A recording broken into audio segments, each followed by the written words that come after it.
Thank you.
Reed, you need a sound check?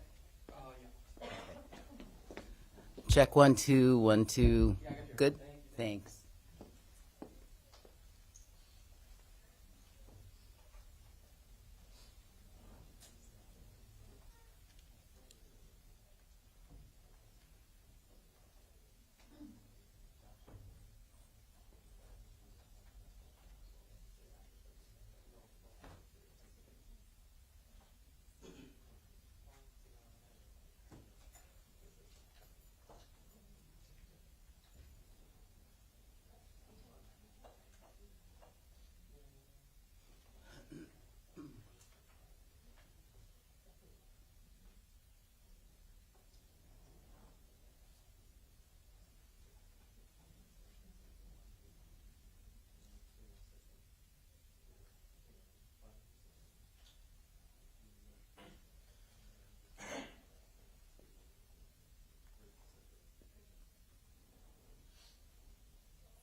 Aloha, everyone. Thank you for the gift of your time today as Governor Josh Green will proclaim May as Wildfire Mitigation and Risk Reduction Awareness Month. In addition to Governor Green, we will hear from subject matter experts from the Hawaii Emergency Management Agency, City and County of Honolulu Department of Emergency Management, the Hawaii Wildfire Management Organization, the Department of Land and Natural Resources, and the Hawaii State Department of Transportation. Sadly, Smokey Bear, born in 1944 through a union of the USDA Forest Service and the Ad Council, could not be joining us today. It is, however, my great pleasure to introduce It is, however, my great pleasure to introduce Governor Josh Green.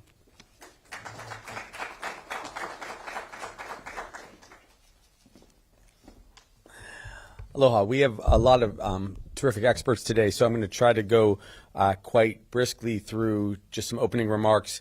And I know that before I dive into just a couple slides, people have wondered where we are on the overall recovery. So a couple pieces of data, and then we're going to get into our preparedness and mitigation discussion points.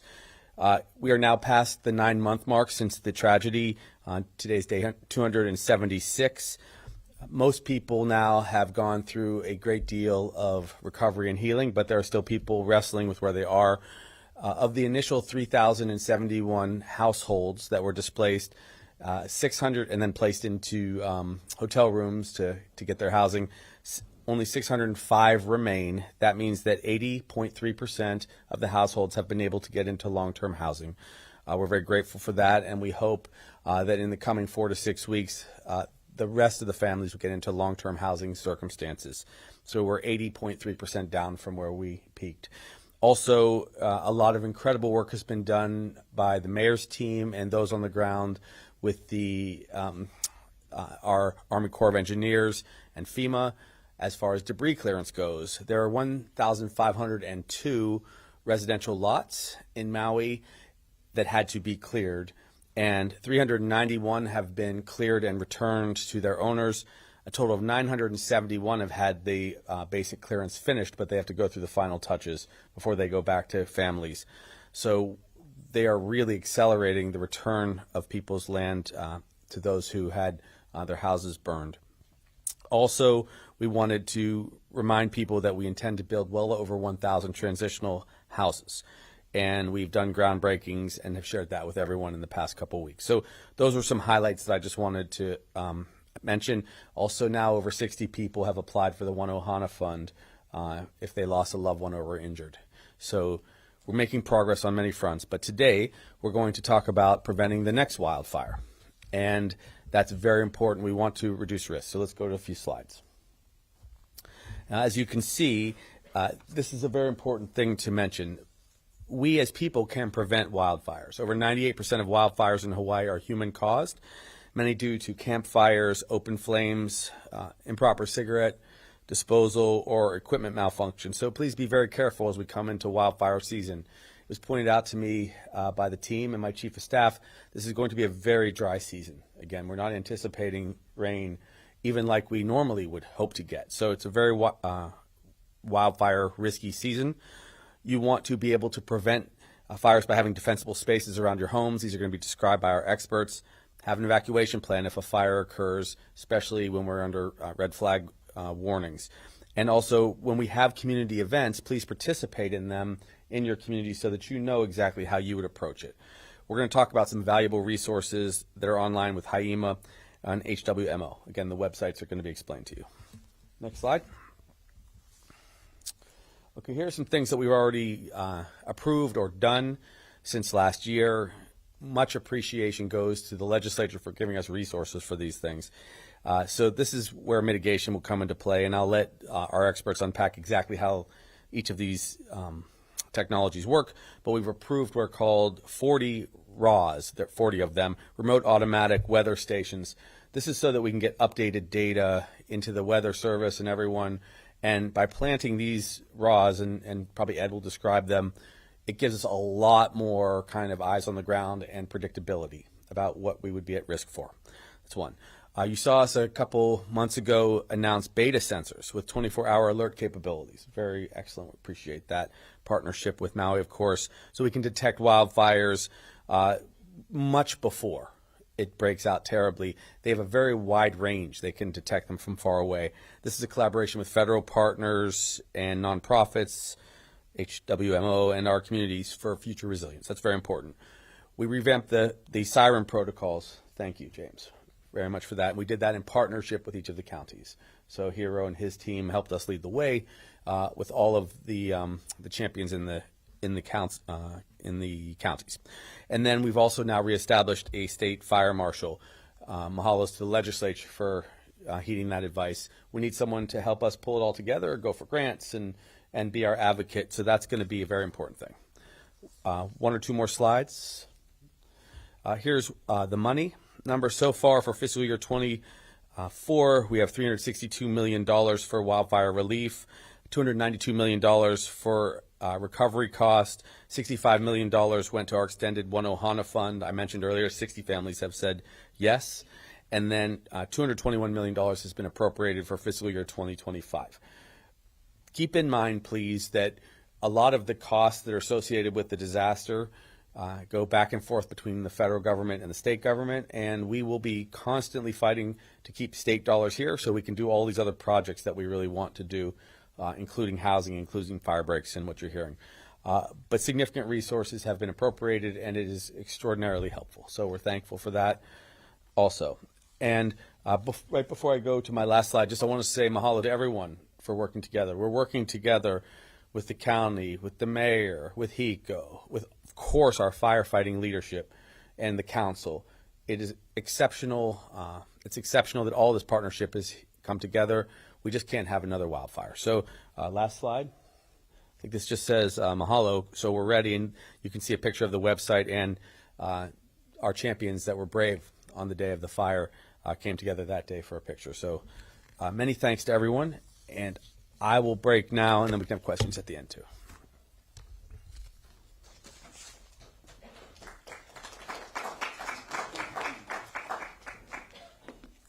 Mahalo, Governor. Now please welcome HIEMA Administrator James Barros.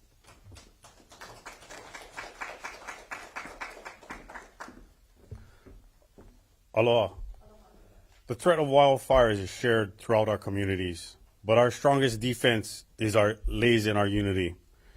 By collaborating across the state, preparedness, response, and mitigation, we can address the threat of wildfire.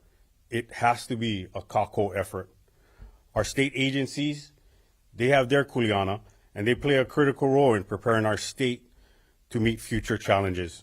Each department will contribute in their unique ways. As we are well equipped, we're postured and resilient to face the next challenge. Our our county partners are vital, right? The first responders who stand ready every day, committed and dedicated to ensure the safety and well-being of our communities. The network within our emergency management enterprise strengthens and is part of that kako effort. Right now, we're working to refine our mutual aid system so that our county and state partners can rapidly support each other. We're working with U.S. Indo-PACOM and their DISCA efforts, the Defense Support to Civil Authorities, as they're postured and ready to support our state in need when we're in need. We are actively engaged with Hawaiian Electric Company in pursuing various mitigation opportunities so that the state can build more resilient and reliant communities across each county. I'm super excited to be working closely with the Hawaii Wildfire Management Organization to help promote and elevate the wildfire awareness and education throughout our state. We will rely on their expertise to strengthen and inform our plans and our preparedness. We'll work with them and our communities in exploring creative mitigation projects throughout the state. The governor mentioned in the past few months, our state partners and county fire departments work closely with U.S. Fire Administration, the Department of Homeland Security, Science and Technology Directorate, in employing 80 of these fire sensors throughout the state in high-risk areas. Those, the majority of those sensors are being en route to the state and will be deployed to the counties. HIEMA is working and committed to accelerate our HHARP program across the state. The intent of the Hawaii Awareness Resilient Program is to empower communities to become an active member in their preparedness and in creating these mitigation projects. By the creation of that HHARP, communities will take significant steps to becoming hurricane, tsunami ready, and fire wise.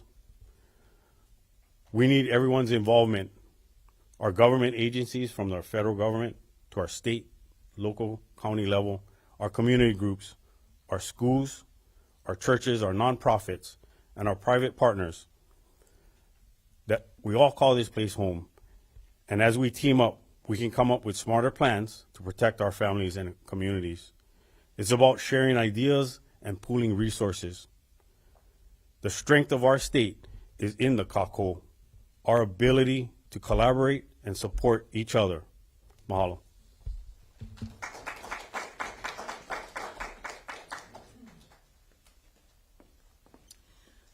Mahalo, Administrator Barros. And now I would like to welcome from the City and County of Honolulu, Department of Emergency Management Agency, Administrator Hiro Toya. Good morning. So May is Wildfire Awareness Month, but I think all of us in the state are very aware of the threat of wildfires here now. And what we need to do now is translate that awareness into action. And so what we're talking about here today is preparedness and reducing risk or mitigation. But also added to that is prevention, right? So first and foremost, this is a collective responsibility, not only with government at the county, state, and federal levels, but with nonprofit partners, community organizations, and also individuals and households.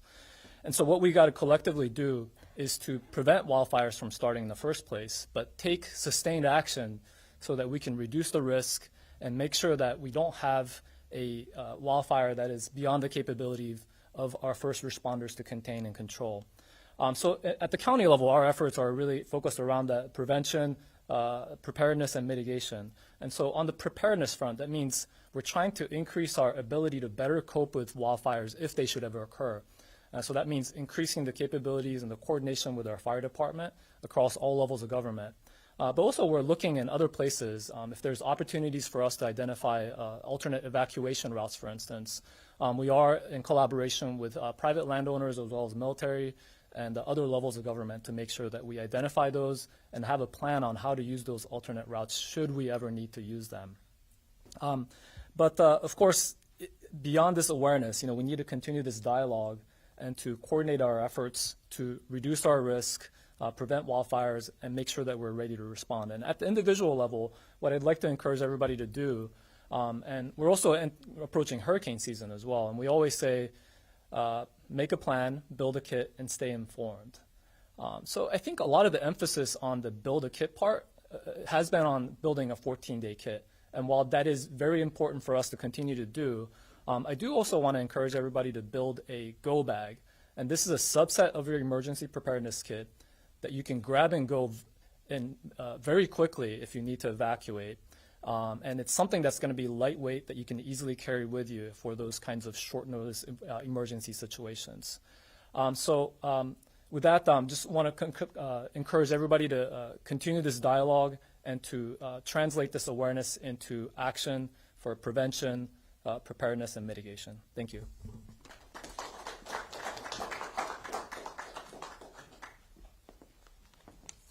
Mahalo, Administrator Toya. Now please welcome Hawaii Wildfire Management Organization Co-Executive Director Nani Barreto.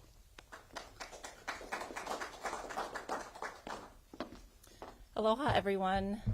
Every year, the month of May serves as our call to action for groups and residents living in fire-prone areas across the state to complete projects that will help them prepare their homes and their properties and communities for wildfire.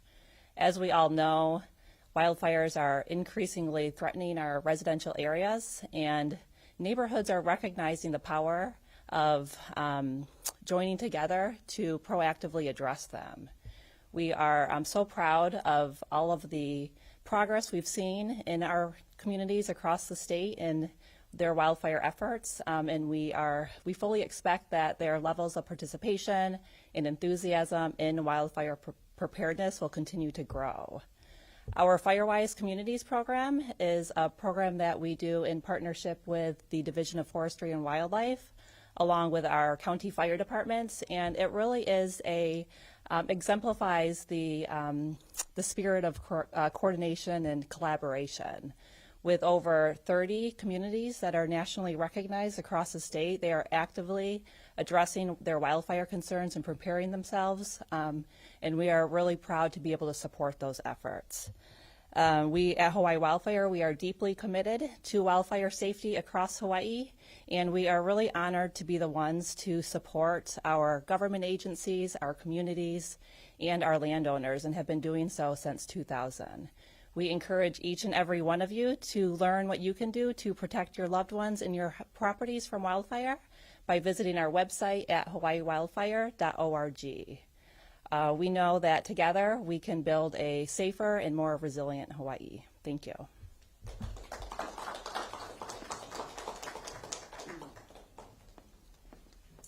Mahalo, Nani. Next, I would like to invite Hawaii Department of Transportation Director Ed Sniffen. Aloha.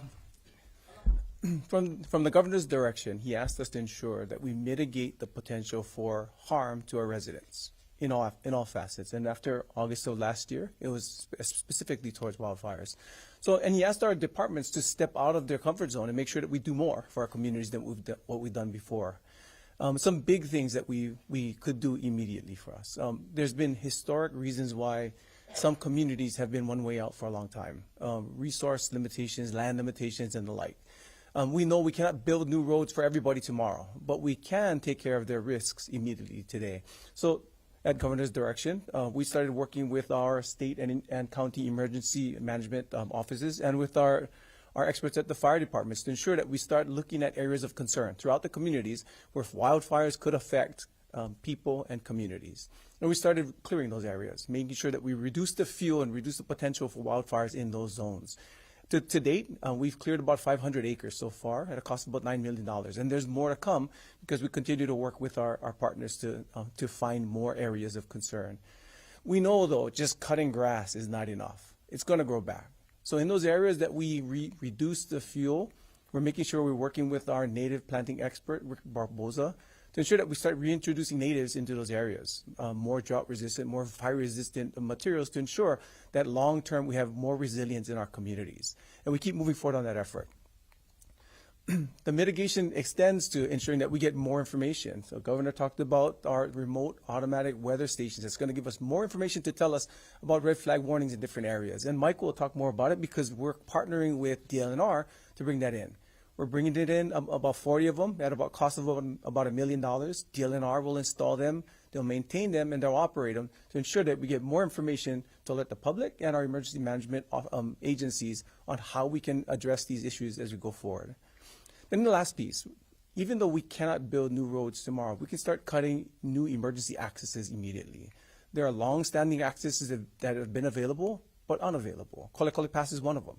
Working with Hiro right now to make sure that we work with the military to get emergency access for our public out of the Leeward Coast. Going up to DC next week to talk story with the Army and the Navy to see how we can commemorate this agreement, ensure that the DOT puts their effort in to keep that area maintained, to ensure that it's accessible for all of our public. We have 5 more routes that we're already actively working on, and another 6 that we've identified as potentials to ensure that we can increase the opportunities for our people to be safe throughout the state. Thank you.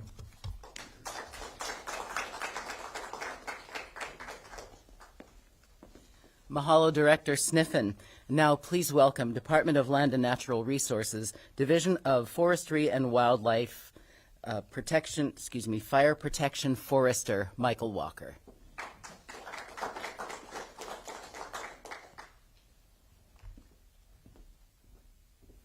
Good morning and aloha, everyone.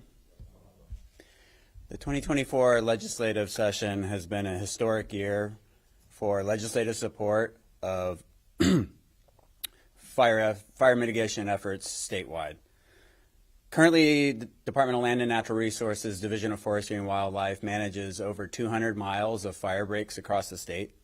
And with the passage of Senate Bill 3068, we will be able to greatly increase our capacity to manage these fire breaks.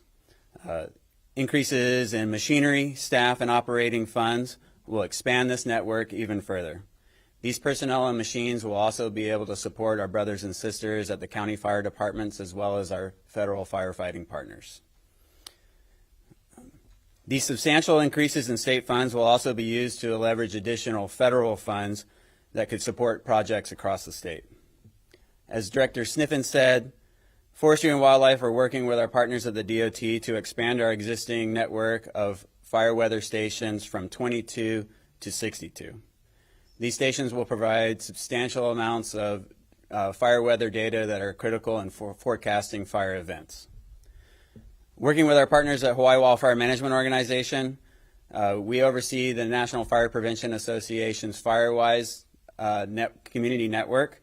And currently there are 17 of those across the state, and we're looking to expand those further. Additionally, partnering with HWMO, Forestry and Wildlife, and other applicants have applied for over $62 million in community wildfire defense grant funds, which should reduce the fire risk across the landscape, protecting our forested watersheds and at-risk communities. Mahalo.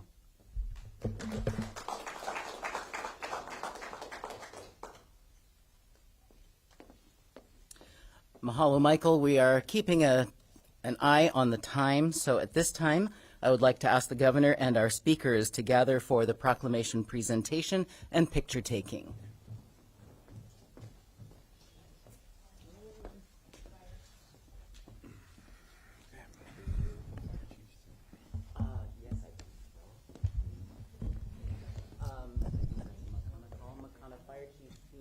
Yes, come, Chief. Okay, excellent.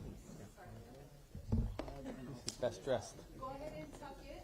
We're all ohana. Cup does not bite. Go ahead and tuck it. And I need to get you in there. Can we make room for everybody? Please, Keonola, thank you. So just a few more words which magnify what you just heard from all of our experts, and you see them all with us today. So mahalo, guys. It's great. Proclamation, whereas the state of Hawaii experienced a devastating wildfire in Lahaina on August 8th of 2023, our worst natural disaster in history, we continue to be at serious risk for wildfires and are expected to experience worsening of climate change intensifications.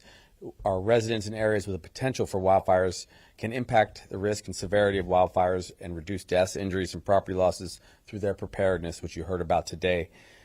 This is a proclamation to dedicate a day that engages communities in focusing on activities that will create additional awareness. Preparedness actions by one individual or one neighborhood can contribute to a safer community when wildfires happen, and that's something that we, of course, learned very acutely. The people of Hawaii can become local champions through committing a couple of hours or an entire day and providing service that improves defensibility and resiliency and moves them towards becoming a fire-adapted community. So for residents all across our beautiful state, we are encouraging you to participate in Wildfire Community Preparedness Day, and we are thankful to everyone who works in this field. Mahalo to all of you.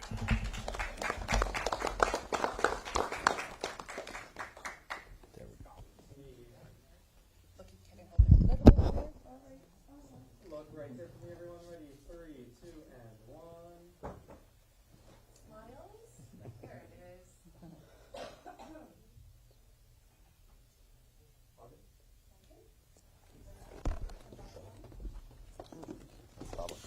And I think we're probably going to have a couple questions, so we'll see.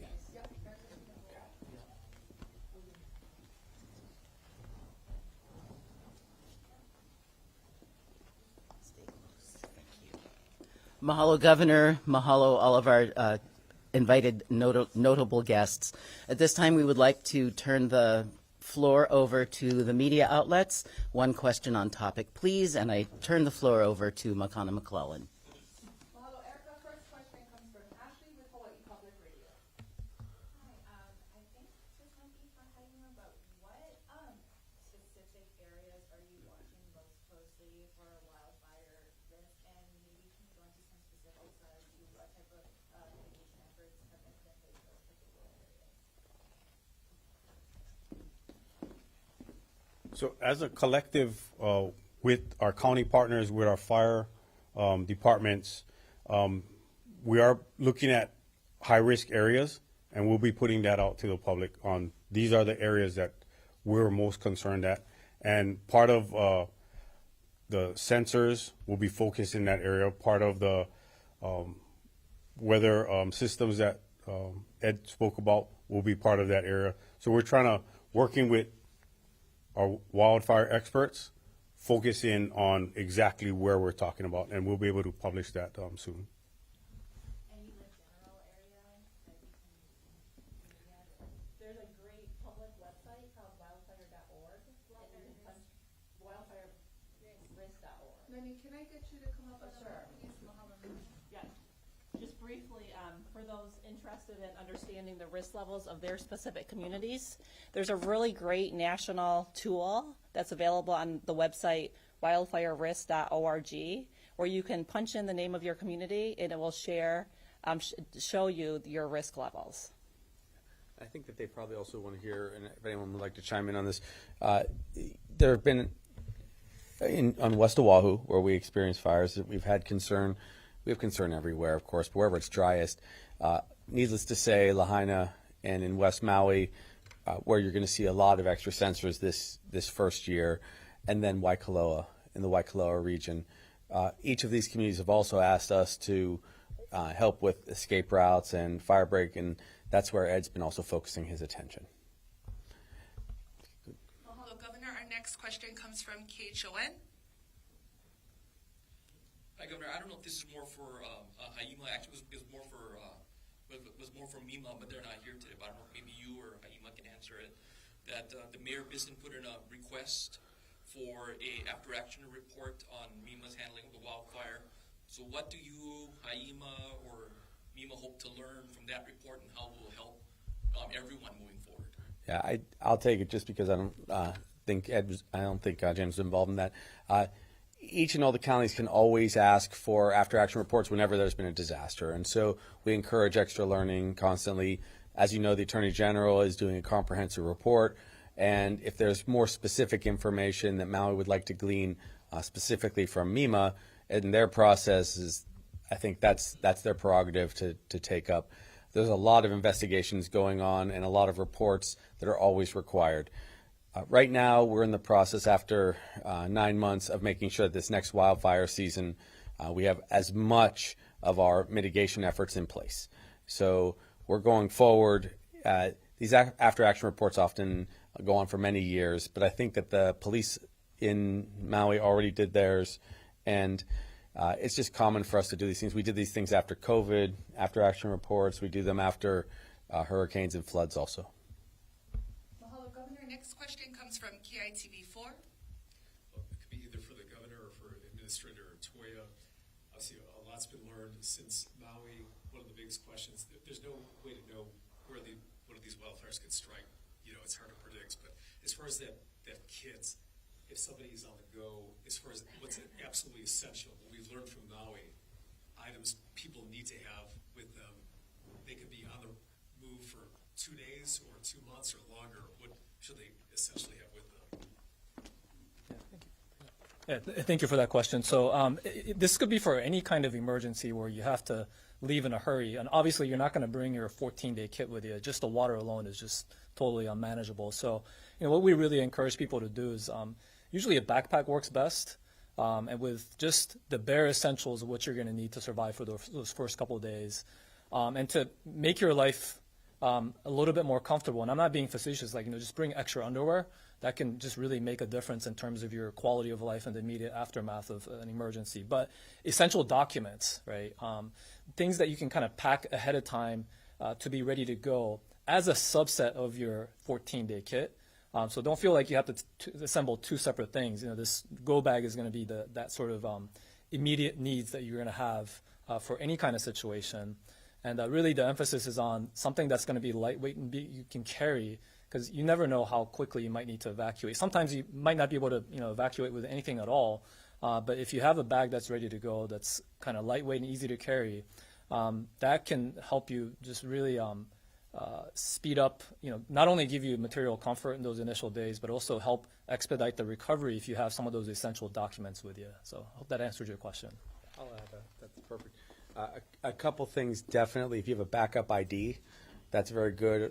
The things that our families, when they went immediately into the shelter for 13 days before getting on to hotel rooms, a lot of them, when they were applying for benefits, they needed to be able to show who they were, which is sometimes difficult. So if you have a backup ID, is great.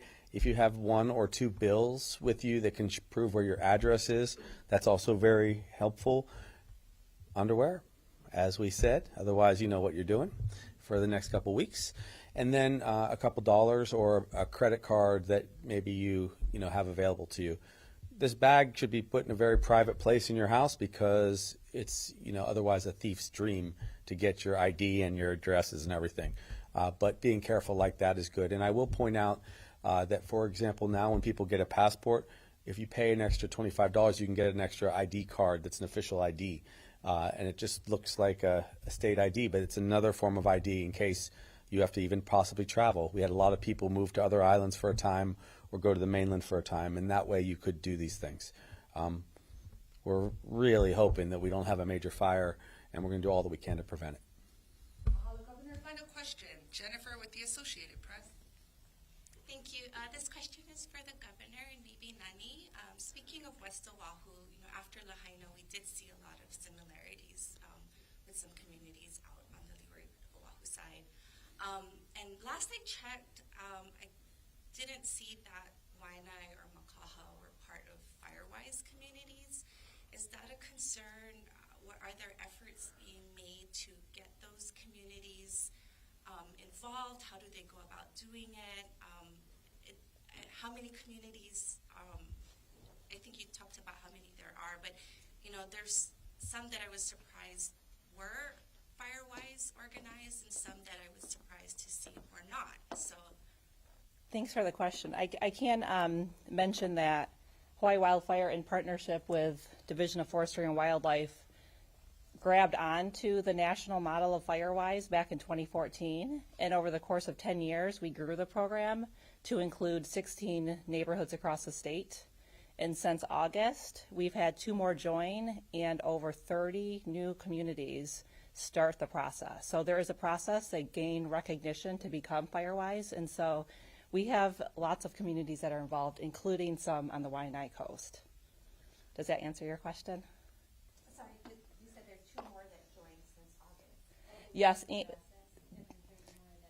have started the process. It usually takes anywhere from 3 months to a year to show action, taking awareness and turning it into action for neighborhoods.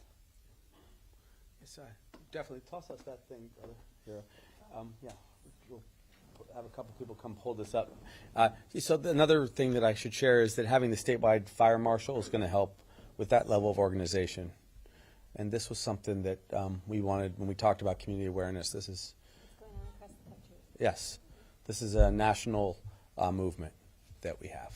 So we think very highly of this. But at the end of the day, as they hold this beautiful banner up, community involvement makes all the difference, especially if they have the capacity to have redundancy of communication. One of our greatest challenges, especially when communication systems go down, is what the community can do to share concerns. And so we're really amping that in addition to all of this technology.